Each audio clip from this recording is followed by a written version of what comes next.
जब भी झारखंड के परिप्रेक्ष्य में बात होती है, मुझे ऐसा लगता है कि सरयू राय जो है, चूँकि एनडीए के घटक दल हैं और एकमात्र विधायक है जदयू के टिकट में, लेकिन बावजूद इसके जो है भाजपा को ही घेरते नजर आते हैं। मूल विचार है, उस विचार में क्षरण नहीं होना चाहिए। आलोचना के लिए तो बहुत सारी ऐसी बातें होती हैं आज भी भाजपा में। कुछ लोग ये भी कह रहे हैं कि चूंकि बिहार में जदयू जो है वो भाजपा के साथ गठबंधन में है और एनडीए के घटक दल के तौर पर झारखंड में भी जो है वो जदयू है, तो ऐसे में जदयू के किसी बड़े नेता के निर्देश पर जो है सरयू राय इस तरह का बयान दे रहे हैं। कोई निर्देश नहीं है और मैं इस तरह का बयान दूंगा तो इसके लिए तो जदयू नीति को तैयार करना पड़ेगा और मैं तो अकेले ही विधायक हूँ और मुझे लगता है कि मेरा ही स्टैंड सही है।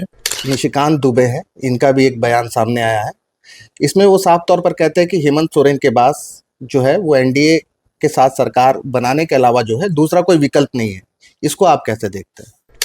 लेकिन निशिकांत जी बड़े नेता हैं, दिल्ली के शीर्ष नेताओं से उनके संपर्क हैं, इसलिए वो जो बात कहते हैं उसको गंभीरता से लेना चाहिए।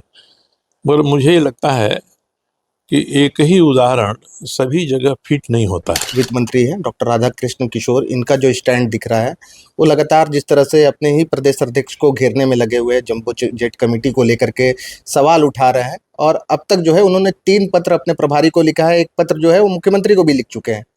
इसको देखते हुए क्या देख पा रहे हैं? आपकी गठबंधन की जोड़ जो है ये मजबूत है या ढीली पड़ चुकी है? राधाकृष्ण किशोर जी के पीछे जब तक कांग्रेस में एक मजबूत लॉबी की ताकत नहीं होगी तब तक वो अनायास कुछ बेकार की बातें करने वाले लोगों में से नहीं है। भाजपा के राष्ट्रीय प्रवक्ता हैं अजय आलोक, इन्होंने भी एक जो है पोस्ट सोशल मीडिया पर लिखा जिसमें ये साफ तौर पर कह रहे हैं कि गंगोत्री से चलने वाली जो गंगा है, जो गंगा सागर में पहुंचती है, इसका बांध जो है ये झारखंड में टूटेगा। ये भी कहीं ना कहीं जो है वो जो गठबंधन की सरकार है इसके कमजोर होने की ओर इशारा कर रहे हैं और कह रहे हैं कि ये सरकार जो है टूट सकती है और एनडीए के साथ मिल करके अलग सरकार बन सकती है। ये बात टूटने की नहीं है, बात तोड़ने की है। जी।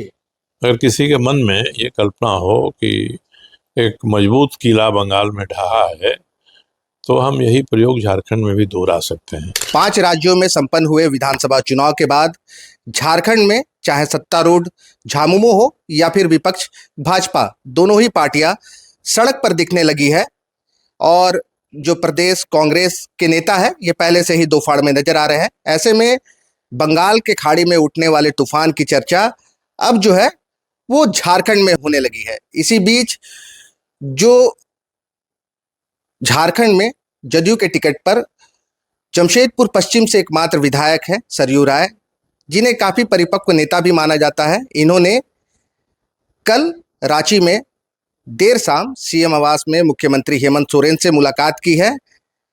ऐसे में जो झारखंड के राजनीतिक विश्लेषक हैं ये समझ नहीं पा रहे हैं कि अब जो है झारखंड की पॉलिटिक्स किस ओर है। दरअसल आपको याद होगा कि पिछले 2 अप्रैल को झारखंड के धनबाद के सोनारडीह में हुए भू धसान के एक मामले में जमशेदपुर पश्चिम के विधायक जो है ये जायजा लेने के लिए सोनारडीह पहुंचे थे और इस दौरान जब पत्रकारों ने उनसे कांग्रेस और झामुमो के बीच में चल रही बयानबाजी को लेकर के सवाल किया तो उन्होंने कहा कि अगर मुख्यमंत्री हेमंत सोरेन चाहे तो वर्तमान में झामुमो, राजद और माले के साथ मिलकर के अलग जो है नई सरकार बनाई जा सकती है। अगर 1-2 आंकड़े इधर उधर होते हैं तो सरयू राय और उनके जैसे जो और भी विधायक हैं वो बिना कोई शर्त के समर्थन देने के लिए तैयार है।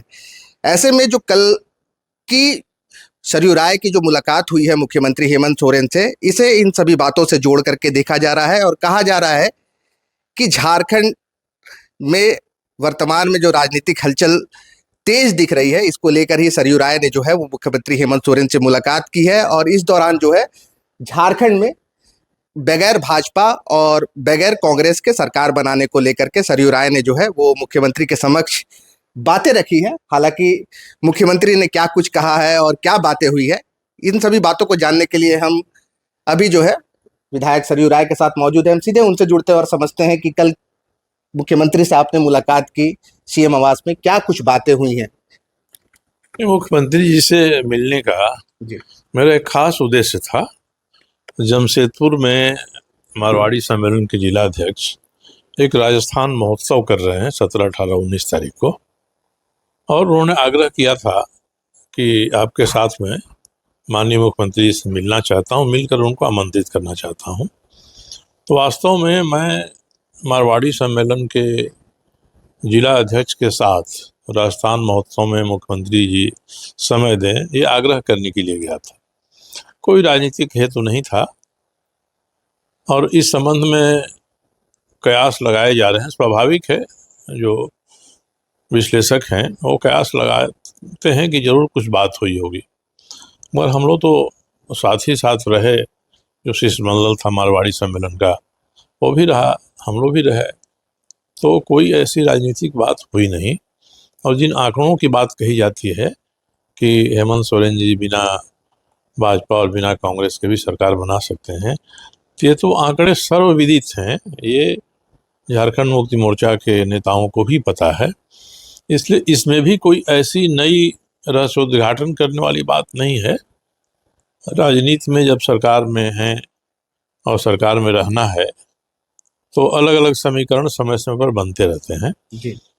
खास करके बंगाल के चुनाव में भारतीय जनता पार्टी को अपार बहुमत मिल गया, तो इसका कोई ना कोई असर तो पड़ता ही है, मगर जो असर पड़ा है उसका कोई प्रतिफल तुरंत निकल जाए ये संभव नहीं है, क्योंकि हेमंत सोरेन जी अभी बहुमत की सरकार चला रहे हैं और कांग्रेस के लोग भले ही कभी रूठ जाएं, मगर उनके पास ही कोई विकल्प नहीं, कहीं और जगह चले जाएं। तो जो एक आधार है अस्थायित्व का सरकार का, उसको छोड़कर हम लोगों के सलाह के आधार पर कोई ये खतरा मोल ले लेगा कि हम एक वैकल्पिक सरकार बना लें, यह भी न उचित लगता है और न समझदारी का काम लगेगा।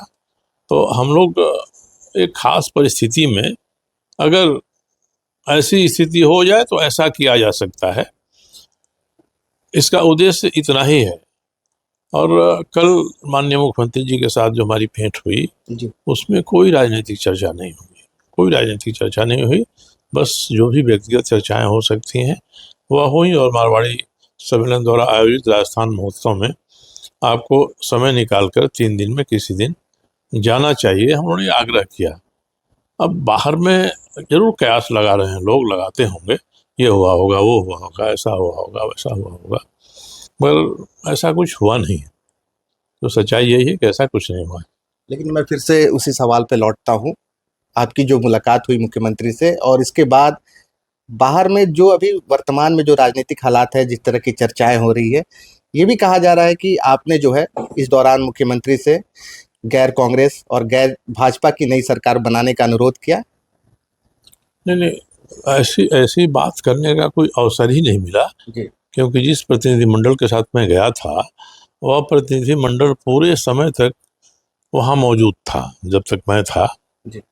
और आग्रह यही था कि मुख्यमंत्री जी इनके राजस्थान महोत्सव में आएं, उसके अलावा कोई अलग से बात हुई होती, मैं आग्रह करता कि थोड़ा आपसे कुछ अलग बात करनी है, तो ऐसा भी नहीं हुआ। अब इसमें जो विश्लेषक हैं वो तो हमारी बात पर भी भरोसा नहीं करेंगे, मगर वास्तव में कोई राजनीतिक चर्चा नहीं हुई। हंसी मजाक में भी जो कुछ चीज़ें होती हैं वो भी नहीं हुई। और हेमंत सोरेन जी की सरकार अच्छा चले इसके बारे में ही हम लोग की सद्भावना उनके साथ रहती है। और बंगाल चुनाव का नतीजा आने के बाद तो अवश्य उनको सतर्क होना चाहिए, चूँकि बिना मांगे सलाह देना मूर्खता होती है। इसलिए कोई व्यक्ति ये सवाल हमारे पास रखे जो सक्षम व्यक्ति है, तब हम अपनी बात कुछ कह सकते हैं, नहीं तो बाहर मीडिया में कहना और मुख्यमंत्री और उनके साथी नेताओं से मिल के बात करना, दोनों में बहुत अंतर होता है। न कोई मुझसे सलाह मांगा, न मैं कोई सलाह दिया, और इस भेंट में कोई राजनीतिक चर्चा नहीं हुई।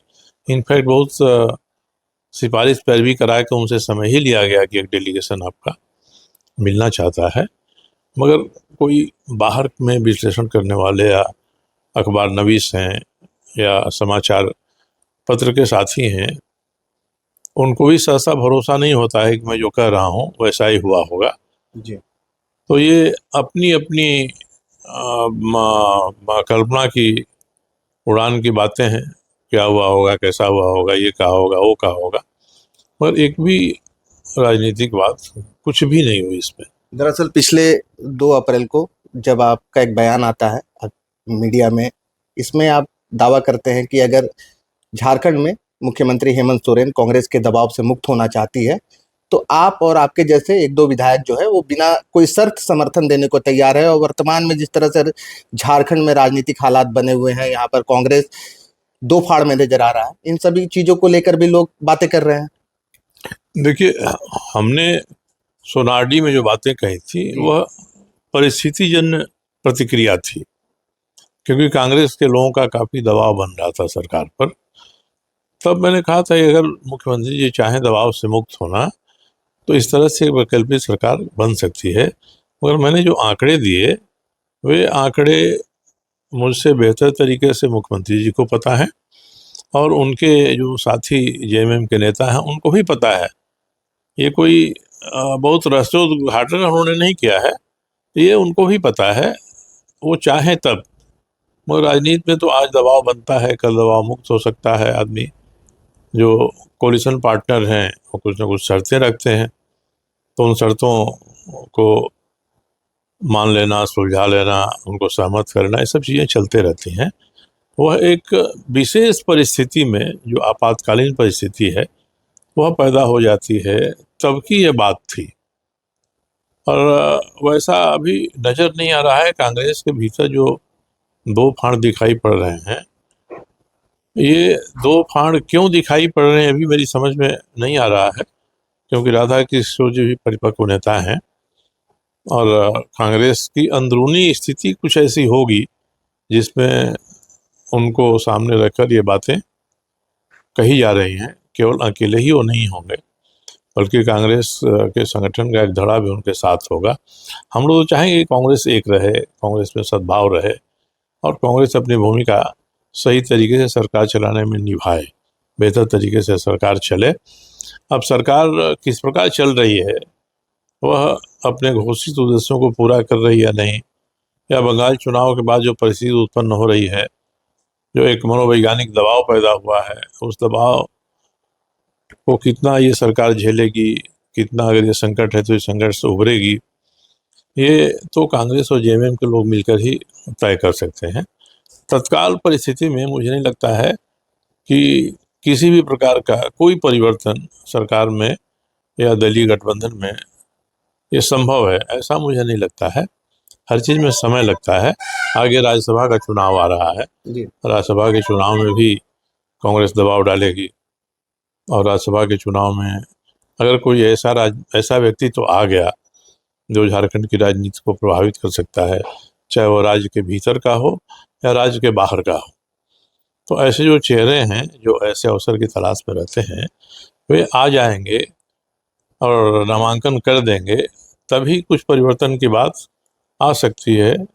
अन्यथा मुझे नहीं लगता है कि फिलहाल किसी भी प्रकार का कोई परिवर्तन बंगाल चुनाव के नतीजों के संदर्भ में झारखंड में दिखाई पड़ेगा। अभी जो निशिकांत दुबे हैं, इनका भी एक बयान सामने आया है। इसमें वो साफ तौर पर कहते हैं कि हेमंत सोरेन के पास जो है वो एनडीए के साथ सरकार बनाने के अलावा जो है दूसरा कोई विकल्प नहीं है। इसको आप कैसे देखते हैं? लेकिन निशिकांत जी बड़े नेता हैं, दिल्ली के शीर्ष नेताओं से उनके संपर्क हैं, इसलिए वो जो बात कहते हैं उसको गंभीरता से लेना चाहिए। मगर मुझे ये लगता है कि एक ही उदाहरण सभी जगह फिट नहीं होता है।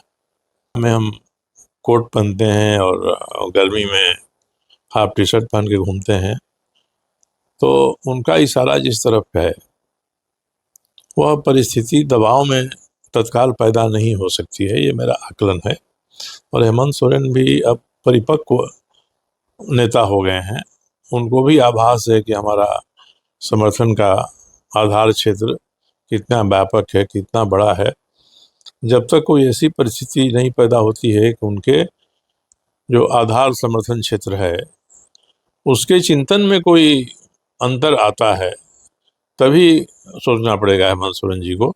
नहीं तो वर्तमान में वो आधार इनके साथ है और कांग्रेस साथ में है, तो सरकार मजबूत है कांग्रेस अगर इधर उधर करेगी तभी थोड़ा उन पर संकट आएगा, मगर इसमें भी कोई मजबूरी नहीं है कि वो भाजपा के साथ ही जाएं। वो अलग से भी अपनी सरकार चला सकते हैं, मगर नौजवान हैं, इनके सामने राजनीति करने के लिए बहुत समय है। उस हिसाब से वे हैं, उनके सलाहकार हैं, उनको जरूर सुझाव देंगे कि ऐसी परिस्थिति में क्या करना चाहिए और निशिकांत जी ने जो बात कही है उसका निहितार्थ क्या है। ऐसा नहीं होगा कि केंद्र की सरकार खामखा राज्य की सरकार पर दबाव डालेगी कि जो टापू बना हुआ है भगवा के बीच में हरे रंग का, उस टापू को ख़त्म कर दिया जाए, समाप्त कर दिया जाए। ये मंशा तुरंत मुझे नहीं लगता है कि भाजपा का नेतृत्व भी अपने भीतर पाल रहा होगा, क्योंकि कहीं कहीं विरोध की आवाज़ भी सुनने की क्षमता मजबूत लोग हैं, उनको रखना चाहिए। बंगाल के चुनाव के परिणाम आने के बाद जो भाजपा के राष्ट्रीय प्रवक्ता हैं अजय आलोक, इन्होंने भी एक जो है पोस्ट सोशल मीडिया पर लिखा, जिसमें ये साफ तौर पर कह रहे हैं कि गंगोत्री से चलने वाली जो गंगा है, जो गंगा सागर में पहुंचती है, इसका बांध जो है ये झारखंड में टूटेगा। ये भी कहीं ना कहीं जो है वो जो गठबंधन की सरकार है इसके कमजोर होने की ओर इशारा कर रहे हैं और कह रहे हैं कि ये सरकार जो है टूट सकती है और एनडीए के साथ मिलकर के अलग सरकार बन सकती है। ये बात टूटने की नहीं है, बात तोड़ने की है। जी। अगर किसी के मन में ये कल्पना हो कि एक मजबूत किला बंगाल में ढहा है, तो हम यही प्रयोग झारखंड में भी दोहरा सकते हैं। अगर ये किसी के दिमाग में आ रहा है तो घुमा फिरा कर अपनी बात को इस रूप में रखेगा। और सरकार कहाँ कमज़ोर है? अगर कांग्रेस इसके साथ है, अपार बहुमत है सरकार को, और जनता में भी जो सरकार का के समर्थन का आधार क्षेत्र है, आधार जनसंख्या है, वो अभी अभी कुछ दूसरा नहीं सोच रही है, ना भी हाल में चुनाव आने वाला है। इसलिए ये या तो संकेत हो सकता है, इशारा हो सकता है हेमंत सोरेन जी के लिए कि भाई जब हम ममता बनर्जी का किला ढहा सकते हैं तो आपके किला में छेद करना बहुत मुश्किल नहीं है हमारे लिए। तो ये उनका जो तत्काल में जीत का जो दम है, हो सकता है कि वो किसी न किसी रूप में झारखंड को छोटा राज्य समझकर और यहाँ की सरकार को बहुत कमज़ोर सरकार समझकर ये कर सकता है। पर बेहतर होगा कि भारतीय जनता पार्टी के लोग अपने समानांतर कार्यक्रम करें, सरकार की विफलताओं को बताएं और वो कैसे इनको दूर करेंगे ये बात कहें। जनता का समर्थन हो जाए तो चुनाव में फैसला होगा कि कौन सरकार रहती है, कौन नहीं रहती है। मगर अभी ये कहना कि गंगोत्री से लेकर गंगा सागर तक अगर भगवा हो गया है तो यहाँ भी झारखंड में भी हरा रंग बहुत दिन तक नहीं रह सकता है या हम नहीं रहने देंगे, ये दम होगा तो इससे कोई राजनीति का भला नहीं होगा। और मुझे लगता है कि सरयू राय ये मानते हैं कि झारखंड में जो हरा रंग है ये ज्यादा दिन तक नहीं रह सकता, जिस तरह से भाजपा इस बात को मान रही है। तो ये भाजपा के नेताओं की तात्कालिक प्रतिक्रिया है। गुरूर हो जाता है ना, जब हमको बड़ी सफलता मिलती है तो सफलता में हम सबको एक ही लाठी से हाँकने की कोशिश करते हैं। तो सिवाय इसके कि मनोवैज्ञानिक दबाव और मनोवैज्ञानिक भय पैदा करने के ऐसी प्रतिक्रियाओं का कोई दूसरा अर्थ नहीं है। और हेमंत सोरेन परिपक्व हो गए हैं तो भी समझते हैं कि कितना दबाव हम पर आ सकता है, कितना दबाव हम झेल सकते हैं। वो झुकेंगे या टूटेंगे या तन कर खड़ा रहेंगे, यह तो उनका जो आकलन है इस राज्य में अपना जो समर्थन का आधार है उनका, उसके आधार पर। मगर दबाव में ऐसा कराना ना तो संभव है और ना उचित है। मेरा एक दो सवाल आ रहा है, चूंकि कल मुख्यमंत्री हेमंत सोरेन से आपकी जो मुलाकात हुई उस दौरान किसी भी राजनीतिक बात से आप जो है साफ तौर पर इनकार कर रहे हैं, लेकिन जब आपने सोनारडी में ये बयान दिया था कि अगर नई सरकार बनाना चाहते हैं गैर भाजपा और गैर कांग्रेस, ऐसे में मेरा एक सवाल है कि क्या सरयू राय ऐसा क्यों चाहते हैं कि झारखंड में जो है गैर भाजपा और गैर कांग्रेस की सरकार बने? इसके लिए प्रयास जो आप कर रहे थे ये क्यों कर रहे थे? इसके लिए जो भी इच्छा आप जाहिर कर रहे थे, क्या कुछ कारण था इसके पीछे? ये परिस्थिति जन्य प्रतिक्रिया थी। जी। कांग्रेस के लोग अगर हेमंत सोरेन जी पर इतना दबाव डाल रहे हैं सरकार चलाने के मामले में कि उस दबाव से उबरना इनके लिए अपरिहार्य हो जाए और भारतीय जनता पार्टी के साथ ये जा नहीं सकते हैं। तब की ये स्थिति थी कि इन दोनों को छोड़कर भी वो चाहे तो बहुमत की सरकार चला सकते हैं। और मैंने पहले भी कहा है कि हमारे पहले जयराम महतो जी माननीय विधायक हैं, उन्होंने भी इस बात को कहा था। और जो संख्या हम लोग गिना रहे हैं, कोई ऐसा नहीं कि हम लोग गुप्त विश्लेषण के आधार पर इसको सामने लाए हैं। हेमंत जी भी इसको जानते हैं और हेमंत जी के दल के उनके साथी भी इसको जानते हैं। अगर ज़रूरत पड़ती है और हेमंत जी इस विकल्प को स्वीकार करना चाहते हैं तब की ये बात है। ऐसा नहीं कि ये विकल्प हम लोग उनके ऊपर थोप देना चाहते हैं। आगे तो उनको तय करना है कि बंगाल के चुनाव के परिप्रेक्ष्य में वे इस राज्य को किस तरह से चलाना चाहते हैं। स्वतंत्र रूप से कोई एक अलग बड़ी रेखा खींचना चाहते हैं या भारतीय जनता पार्टी के साथ समन्वय करके, जैसे उड़ीसा की सरकार चलती रही है वैसे ही राज्य के विकास के लिए केंद्रीय कार्यक्रमों को लेना, केंद्र से और ज़्यादा निवेश यहाँ कराना, ये हो तो थोड़ा हो सकता है कि अपनी चाल वो बदलें। मगर ऐसे कोई सरकार के ऊपर मुझे संकट नहीं नजर आ रहा। क्या सरयू राय ये मानते हैं कि कांग्रेस गठबंधन की जो सरकार है झारखंड में, इसके रहते झारखंड को विकास की वो गति नहीं मिल पा रही है जो अगर नई सरकार बनती है, गैर भाजपा गैर कांग्रेस, तो उस गति को जो है देखा जा सकता है? तो इसमें मुख्यमंत्री जी और उनके प्रमुख अधिकारी ये बात कहते हैं कि केंद्र सरकार अपनी योजनाओं पर जितना खर्च कर सकती है इस राज्य में उतना खर्च नहीं हो रहा है, हमको उनसे सहायता नहीं मिल रही है, हमारा बकाया उन पर है, उसका भुगतान वो नहीं कर रहे हैं। तो ये बातें तो बड़ी क्लेश के साथ ये अपने लोगों के बीच में करते हैं। अगर केंद्र की सरकार इसको दबाव का हथियार बनाना चाहे कि वह हमारे साथ थोड़ा विनम्र होइए, थोड़ा झुकिए, तो हम आपको और अधिक योजनाएं दे सकते हैं, आपको अधिक केंद्रीय ग्रांट दे सकते हैं और अधिक निवेश दे सकते हैं, ये संभावना होती है। तो ये दबाव भी हो सकता है, प्रलोभन भी हो सकता है।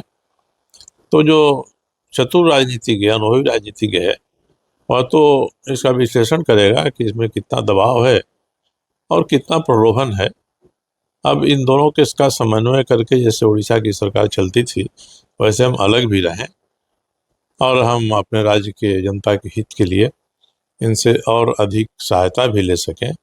तो इसके बारे में कोई रणनीति उनके रणनीतिकार हैं, उनके सहयोगी हैं, ये अगर बनाते हैं और कैसे अमल करते हैं हेमंत जी इस पर, तो उसी पर निर्भर करता है कि आज जो जिस तरह से उतर कर खड़े हैं, चुनौती देने के अंदाज में हैं, उसी अंदाज में बने रहें या केंद्र सरकार से मदद लेनी हो तो थोड़ा मुलायम हो जाए, इतनी हो सकती है बात। मगर किसी भी परिस्थिति में सरकार पर इसका असर नहीं पड़ने वाला है। सरकार में पर्याप्त बहुमत है और सरकार चलेगी। दबाव आएंगे, दबाव को सह सकते हैं। तो मुझे यही लगता है कि हेमंत सोरेन के वो चिंता की बात नहीं है।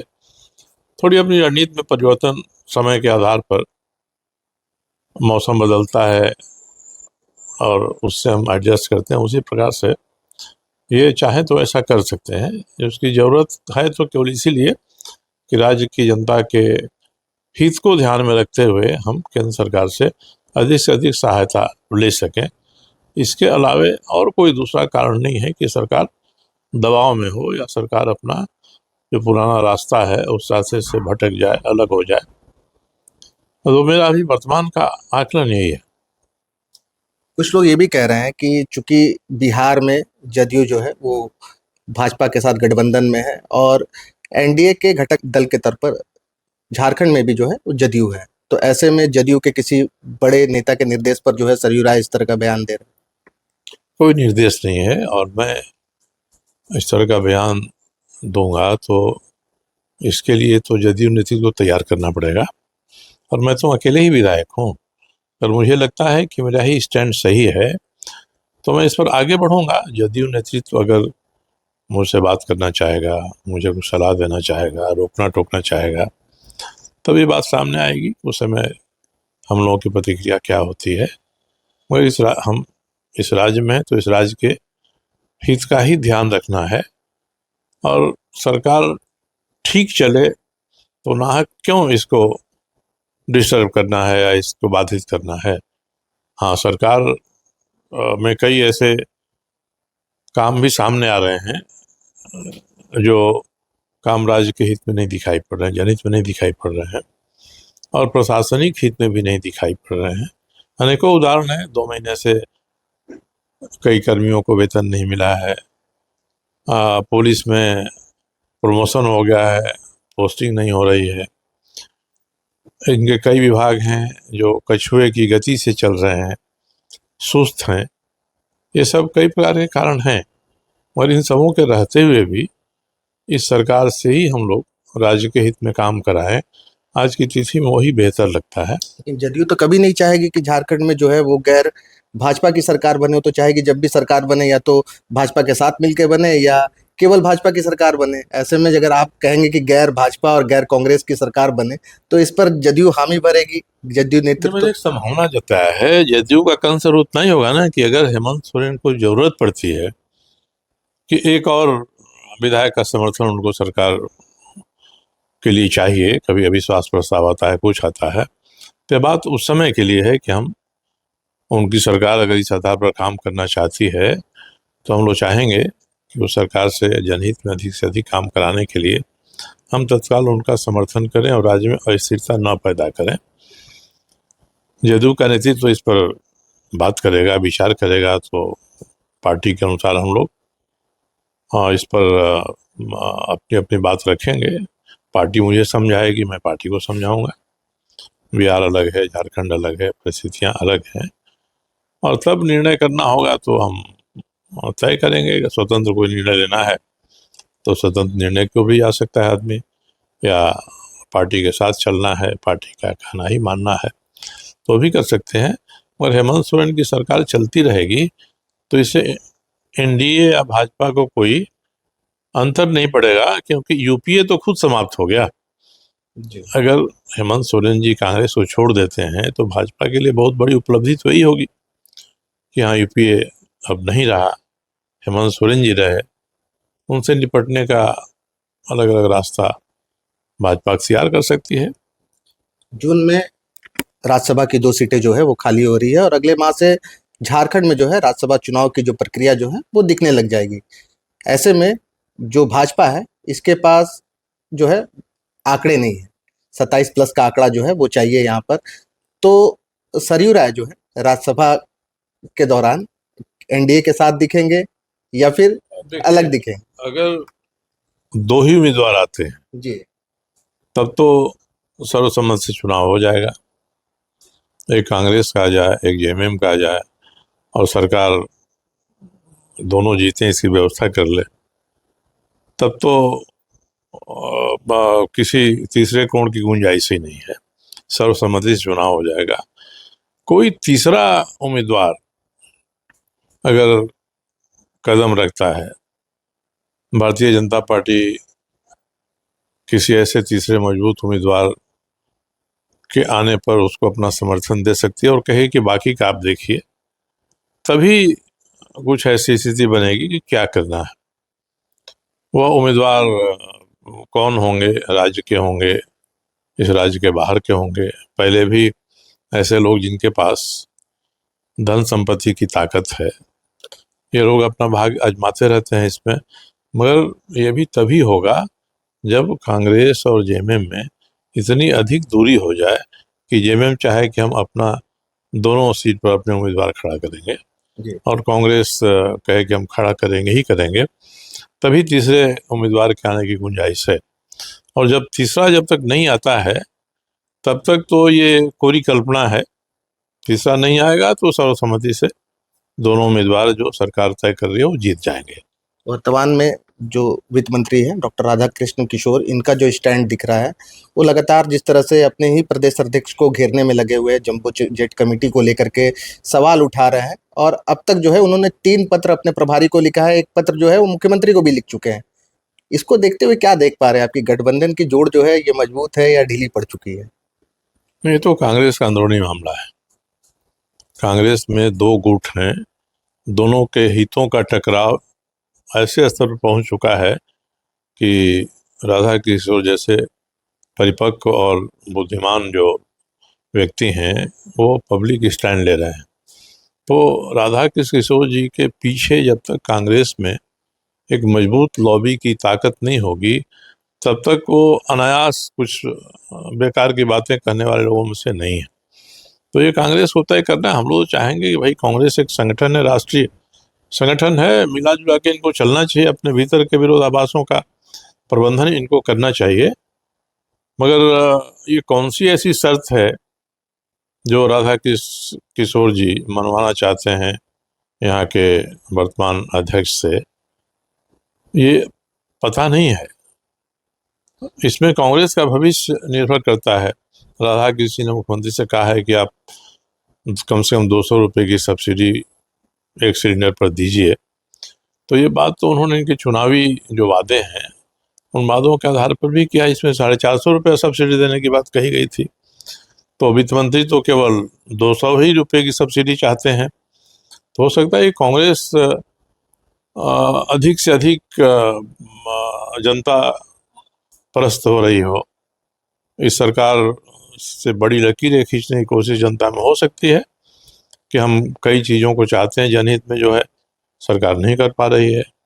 तो ये कांग्रेस के भीतर जो बखेड़ा खड़ा हुआ है, ये बखेड़ा नहीं निपटेगा तभी कोई ऐसी स्थिति पैदा होगी जिसमें सरकार पर अस्थिर होने का संकट आ जाए।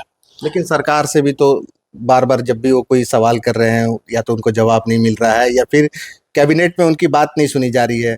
अगर वर्तमान में देखें तो भोजपुरी, मगही और अंगिका को लेकर जो उन्होंने मांग रखी थी उस मांग पर भी विचार नहीं हुआ। उस मांग पर तो एक 5 सदस्यों की कमेटी बन गई है जिसमें जेएमएम के भी 2 हैं, कांग्रेस के 2 हैं, आरजेडी के 1 हैं। ये समिति बन गई है। राधा कृष्ण किशोर को हाँ, वो बनाया गया है।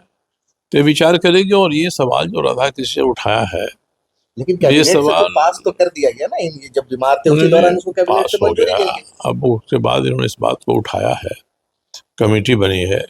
कमेटी तथ्यों का विश्लेषण करेगी कि किस जिले में, जेटेट में किस भाषा को हम कितना तवज्जो दें, ये कमेटी बताएगी। जनसंख्या कितनी है, किसकी कितने लोग ऐसा बोलते हैं, बाकी और भाषाओं को जो अधिकार मिला है उनकी जनसंख्या कितनी है। तो एक सम्यक विश्लेषण आ जाएगा और मुझे लगता है कि राजहित में लंबे समय तक के लिए अच्छा उदाहरण प्रस्तुत करेगा। और इस पर सहमति बन जाती है तो एक बड़ा, जिसको बोन ऑफ कंटेंशन, झगड़े की जड़ हम कहते हैं आम जनता में, वह दूर हो जाएगी और एक समरस वातावरण इस राज्य में बनेगा। तो ये तो बहुत अच्छी पहल है।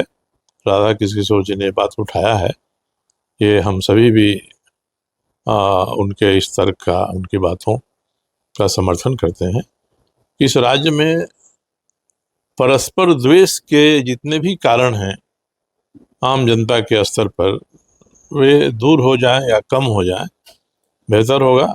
और इसी दिशा में एक पहल है ये राधा कृष्ण जो किया है, इनको धन्यवाद दिया जाना चाहिए इसके लिए। एक आखिरी सवाल, थोड़ी देर पहले आप ही बोल रहे थे कि जो भगवा महासागर दिख रहा है इसके बीच का जो हरे रंग का टापू है, इसी को लेकर के सवाल है कि क्या देख रहे हैं आप कि ये टापू जो हरे रंग का है ये बना रहेगा, दिखते रहेगा 2029 और 29 के बाद भी? 2029 के बाद की बात तो नहीं की जा सकती है, मगर 2029 तक ये बना रह सकता है। और दूसरा देखिए, भारतीय जनता पार्टी को बंगाल में जो अपार बहुमत मिला है वह बहुमत राष्ट्रीय हित में है। अनेकों बार लगता था जैसे बांग्लादेश जनसंख्या का आक्रमण भारत पर कर रहा है। एक तो इसका निदान हो जाएगा इसमें। दूसरा, जब गंगोत्री से लेकर गंगा सागर तक भारतीय जनता पार्टी है और डबल इंजन की कई सरकारें यहाँ हो चुकी हैं, तो अब घुसपैठ के मामले को सुलझाना भाजपा की चुनौती है। तीसरी बात यह है कि जब से कांग्रेस गई और सीपीएम आया 1971-72 में, और सीपीएम के बाद ये ममता बनर्जी जी की सरकार आई, तो जिस तरह की राजनीतिक कार्य संस्कृति बंगाल में पैदा हो गई, यह बंगाल का जो मूल सांस्कृतिक वैचारिक आधार है उसके विपरीत है। पहले कहा जाता था कि बंगाल जो आज सोचता है पूरा देश कल उसको करता है, बंगाल में एक से एक बढ़कर विरासत है जो राष्ट्रीय सांस्कृतिक विचारधारा को आगे बढ़ाने वाले हैं। न केवल रविन्द्रनाथ टैगोर जी हैं, विवेकानंद हैं, महर्षि अरविंद हैं, बंकिम चंद्र चट्टोपाध्याय हैं, और भी बहुत सारे साहित्यकार रहे हैं जिन्होंने बंगला संस्कृति को राष्ट्रीय समन्वय का केंद्र बनाने का प्रयास किया है। और उनके समय में जो बंगाल की स्थिति थी वैचारिक क्षेत्र में, वह स्थिति अगर फिर से दोहराई जा सकती है, और ये जो लिम्पुन लफंगों की राजनीति हो रही थी पिछले 40-50 साल से, उससे अगर भाजपा छुटकारा दिला देगी तो देश का भी हित इसमें होगा और बंगाल का भी हित इसमें होगा। बंगाल फिर से अपने वैचारिक सांस्कृतिक दृष्टिकोण को देश के सामने रखकर देश को दिशा देने वाले राज्य के रूप में काम कर सकता है।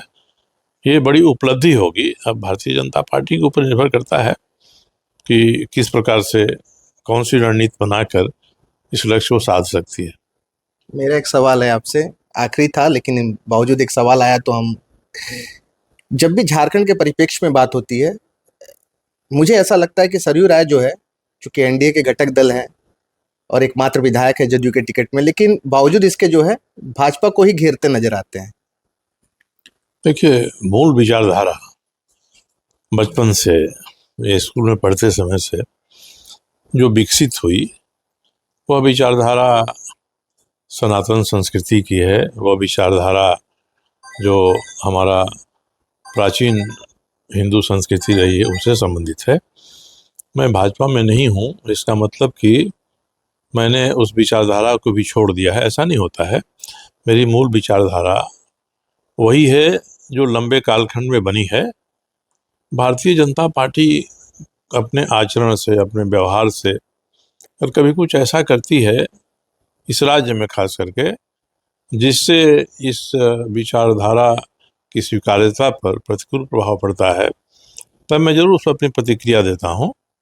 और भारतीय जनता पार्टी से जितनी अपेक्षाएं रही हैं इसके निर्माताओं की, डॉक्टर श्यामा प्रसाद मुखर्जी, पंडित दीनदयाल उपाध्याय, या आरएसएस के जो विचारक थे 1951-52 में उन्होंने भाजपा स्थापित की, तो वह जो मूल विचार है उस विचार में शरण नहीं होना चाहिए। आलोचना के लिए तो बहुत सारी ऐसी बातें होती हैं आज भी भाजपा में।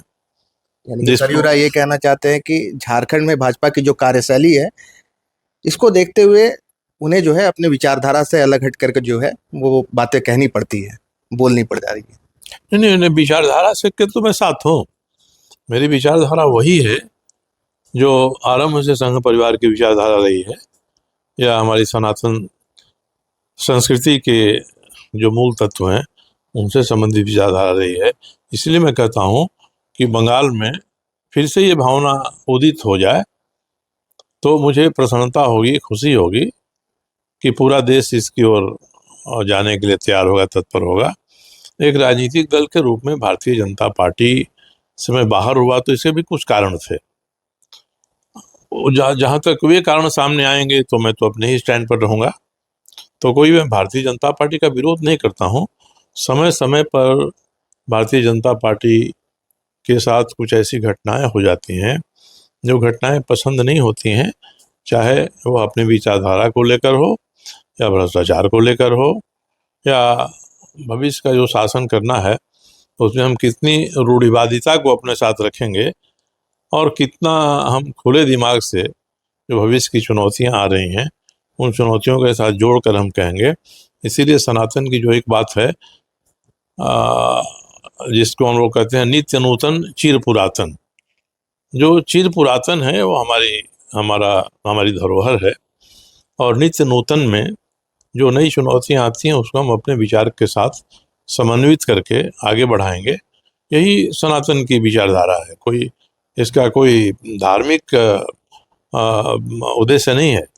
नित्य नूतन चिर पुरातन, यही सनातन है। और इसकी ओर चलने में कहीं व्यतिक्रम दिखाई पड़ता है तो जिन लोगों के ऊपर जिम्मा दिया गया कि इस विचारधारा को आगे बढ़ाएंगे राजनीति में, उनके परिश्रम में, उनके दूरदृष्टि में कोई कमी आती है तो मैं तो इस बात को पहले पार्टी के भीतर भी उठाते रहता था, और बाहर हूँ तब तो उठाने की स्वतंत्रता है हमको।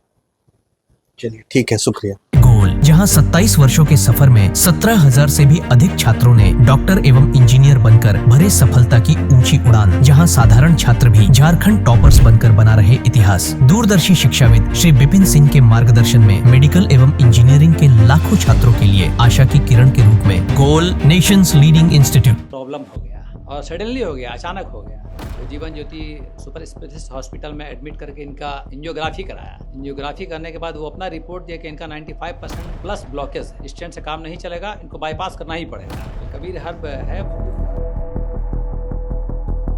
जब यहाँ पहुँचे फर्स्ट टाइम में इनको दिखाया तो माशाल्लाह रिपोर्ट बहुत बढ़िया है। 1 सप्ताह अंग्रेजी दवा चलाना है, उसके बाद दवाई बंद कर देना है।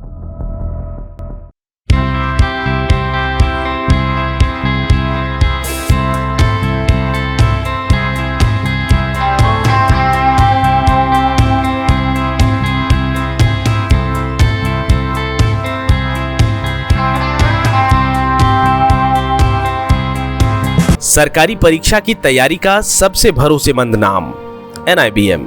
अच्छा कोचिंग ढूंढ रहे थे तो फिर गूगल में ही बताया कि यहाँ का रेटिंग भी बहुत अच्छा था। पुरुलिया से आए हैं यहाँ पर कोचिंग करने के लिए। NIBM के बारे में मेरे एक भैया हैं जो पिछले साल ही बैंकिंग यहीं से प्रिपरेशन किए और इस बार IBPS PO में सिलेक्शन लिए। मेरा अभी फाइनल सिलेक्शन हुआ है RRB PO में, उत्तर बिहार ग्रामीण बैंक में। मेरा फाइनल सिलेक्शन RRB PO में हुआ है। NIBM, thefollowup.in. Like, share and subscribe. www.thefollowup.in